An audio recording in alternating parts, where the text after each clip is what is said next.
So normally I would just write a review, but the quality on these is so horrible, I just had to show the world. So I just opened this up. I haven't even put these on yet. These just got delivered 20 minutes ago. So they actually look nice. And see, leather, obviously no Goodyear welt. A lot of you probably don't know what that is. You should look it up. I was under no illusion. I mean, I knew I wasn't going to be getting the best quality shoes. I mean, they're made in the Philippines. They cost $100. Quality American-made boots, shoes, cost a lot of money. So I knew I was going to have to sacrifice a little bit. What I was not expecting is that before even putting them on, this might be a little hard to see because it's kind of got to zoom out a little bit. The other side, it actually shows more. Okay, see this here? So these don't have a Goodyear welt. That means they're basically the leather part in the insole is not sewn down to the sole of your shoe. They just use glue in these third world countries. They don't sew it on at all. Goodyear welt is a sign of quality.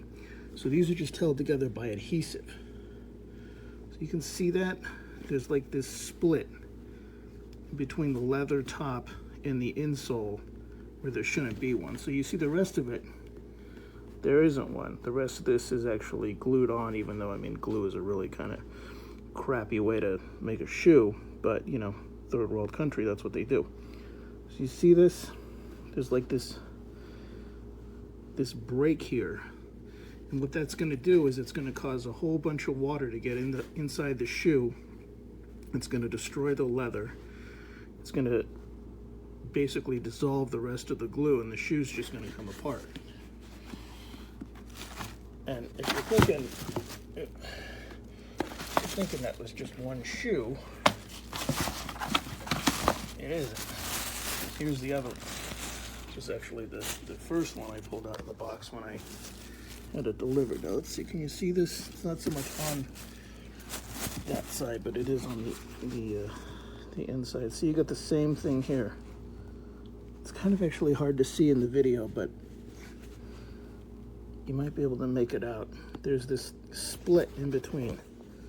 Like, well, I don't have three hands, so I can't really do this and hold the camera at the same time. But see how that leather kind of moves back and forth, and you can see a little bit of a pocket. I mean, it's really small, but it doesn't take that much space for water to get in and basically chew up the rest of the shoe, dissolve the glue, destroy the leather, get your feet wet. So the rest of this, sorry, the lighting's just crappy in here for this. The rest of this is fine. But here where this curves around, I don't know if you can see it yet. You probably can see a little bit right there. You see that? Comes up. See that right there? See how that's kind of splitting apart? This is how it came. It was already like that before I even touched it, because that's how it came out of the box. You can see this here. It's very smooth. There's no break between the leather and the insole. Here, it's just coming apart. It's basically, it's not even damage. It's just horrible construction.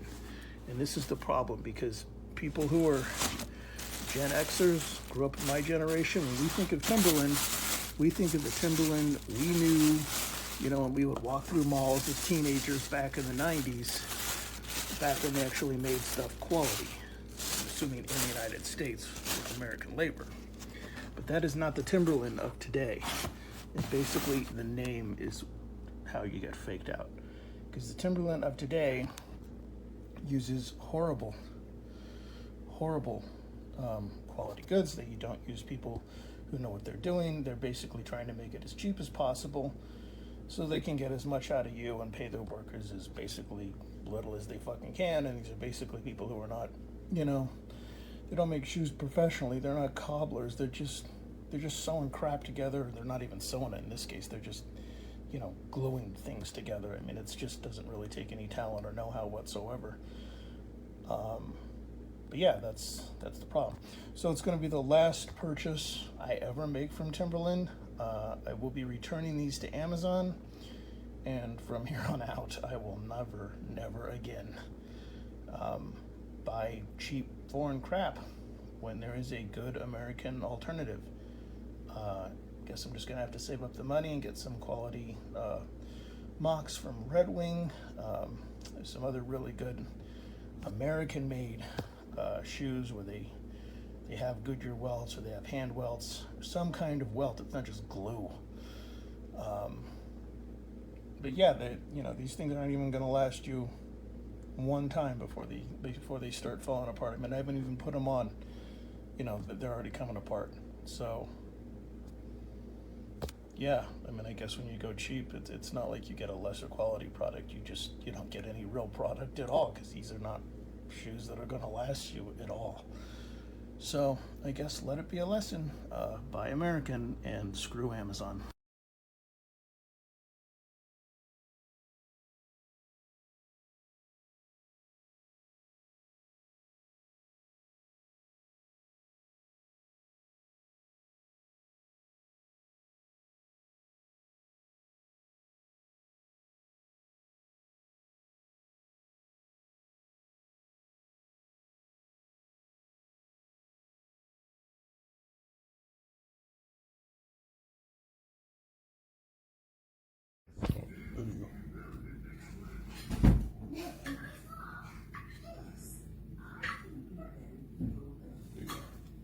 As soon as I got it out the box, it's all scratched up. Look at that.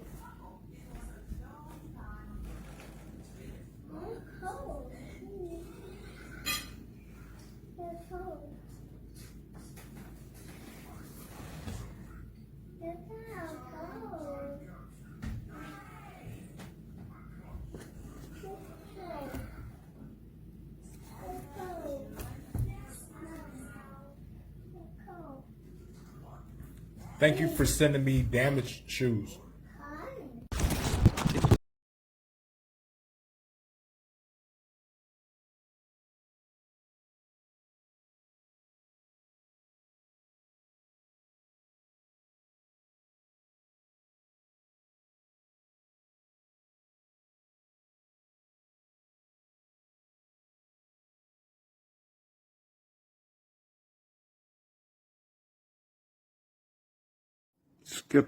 Skeptical about paying less than $100 for a pair of Timberlands, but these are actually very well made. Some of the most comfortable Timberlands I've ever had. They are very waterproof, and you can't even tell I've already submerged them in water. It's just very great shoe.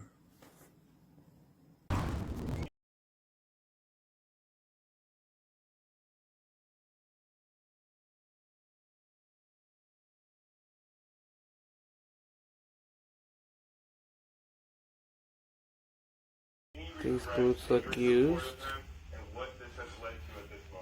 and damaged. Low quality product, just under 1 week.